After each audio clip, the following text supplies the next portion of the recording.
Ampot na lang ga sige man ya kaulan nga man naguntat kadali. Tapos subong naman ga ulan ay nano man man. Alam mo sa tuod lang. Naumol lagid ko bala. Duangay ka manul. Basta ang alam ko lang ya.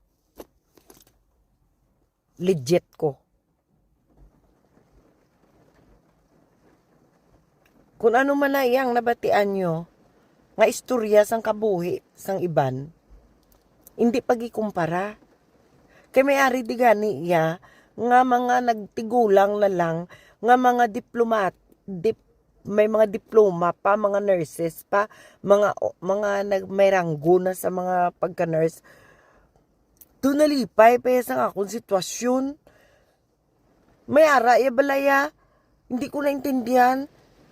Kung loko, do ako pa ang pagwaon nga kay nakauna ka lang pa Amerika. Pero day ang status, lain-lain ang status. Tay nugay kada sige istorya, nugay kada ambal-ambal kung ano na pangambal-ambal mo ako gani makambal. Sige agid. Wala ko gasapa kay nga hindi ko magpati nga makaistorya ka sang amuna. Sang parte sa akon, kung may ginakorek ka, kung may gusto ka, may ginapaintindi ka sa side mo, ipaintindi mo lang ang side mo. Hindi mo na yung pag-ikumpara kung anong status ko. Oo, kabalo ng bilog nga tawo, nga bulag ko. After 20 years, nagpa-annulled ko, pero hindi ko ya annulment, nullity, null and void. Okay? Lain ang annulment result kisa sa null and void. Amo na siya ang pinaka-importante nga i-submit mo sa USCIS hasta sa NVC. So legit ako. Kung istorya ka sa imo nga papel kung paano ka nakalusot sa mga sa immigration, kung ano ka nakapakasal sa Amerika, himuha lang yung istorya mo. Hindi mo na yung pagidugang kung anong visa ko, kung anong sitwasyon ko. Ang bana ko may bata nga abogado. Okay? Wala gyud ko mention iban nga mga tawo. Wala ko pakialam. Kay kabalo ko ako may past ko.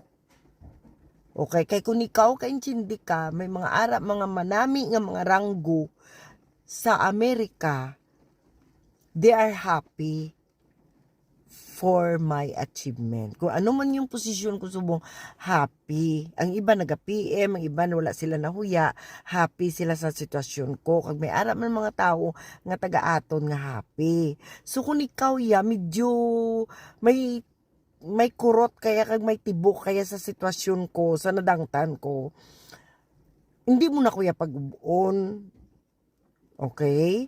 Kay gahipos kuya bala.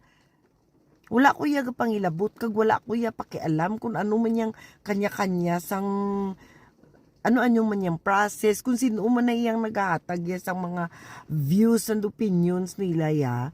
Wala ko da ilabot. Basta hindi mo lang ko ya pagilabtan, hindi mo lang ko pag-mention, klaro? Okay na ha? Makabati pa ko dason ha. Wala ko ilabot sa imo.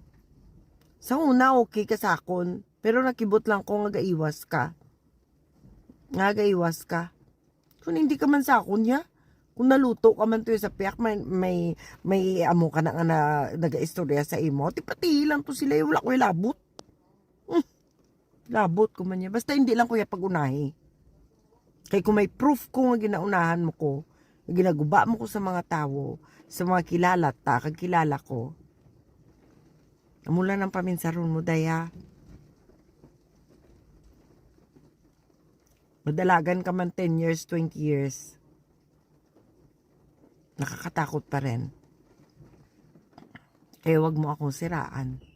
Wag ka mag-istorya kung anong buhay ko. Kaya ako wala ko blaga mention sa ibang tao parte sa imo. Okay? Klaro? Tikalon bala sa imo nagtaas ang antina mo imo. Iya, dusi ka berat kahang ka. Anong inaambal mo? Anong inaistorya mo da? Nga ang lugar ko, sige, agida bala. Bisan mag-ano ka pa ya, Sa profesyon pala nga daan, hindi ko na kinanglan mag-ubra. Graduate ka, may masteral ka. Diyos ko, kauyat ka lang folder,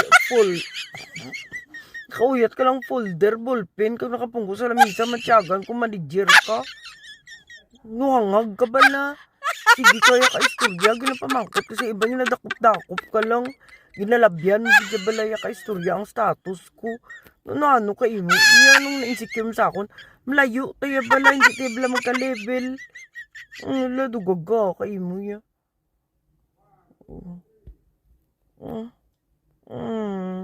Ano ka imo ya? Hindi tayo ka-level, promise.